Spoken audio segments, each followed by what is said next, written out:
It's the single most important thing as creatives that we need to embrace, hands down.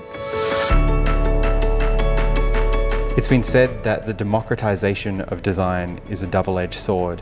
Which side do you sit on and why? I mean, I think there's a need for both sides. There's always going to be a need for amazing craftspeople who are exceptional at what they do, who can really elevate the craft of design.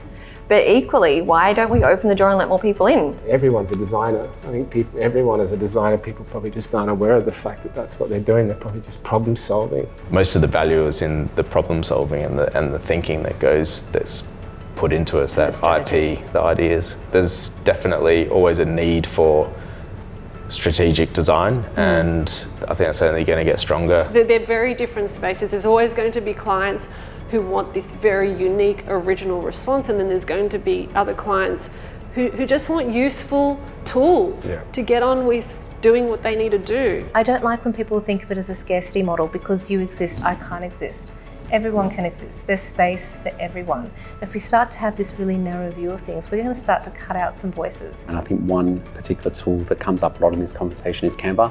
I think tools like this are fantastic to allow everybody to be able to make their voices heard through design. All these new technologies bring about this further democratization, which lets more and more people do more and more things, and some people are going to be pretty bad at it and some people are going to be good at it, but it gives them an opportunity.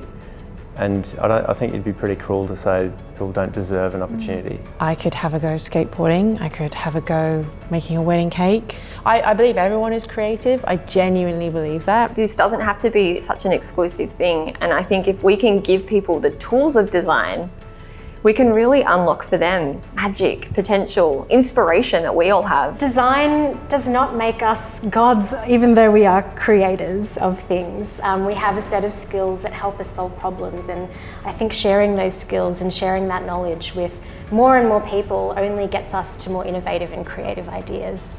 More people having more interest in design and having the tools to do it is wonderful. I don't think that necessarily cannibalizes our industry. I don't think they're necessarily targeting the same audiences. Democratization of design is a good thing for everyone. I think what does come with the democratization of design is the greater influence, and the more that design can permeate society in a meaningful way, I think we're a better place. As long as it's good and continues to be interesting and different and meaningful, I think that's a good thing. There's always going to be a role for the experts and the specialists and the professionals, and I think that everyone else has a right to play too when they want to. What we're selling is not the output, and our field is stuck on the output.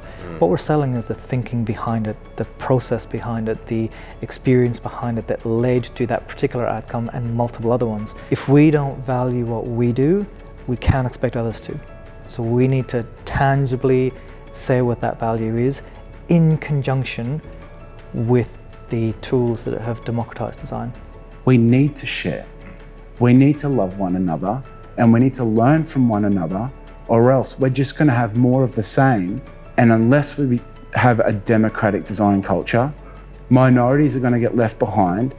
People who are doing the wrong thing are going to continue to do the wrong thing, and we're going to end up in a position where everyone loses. And we need to win.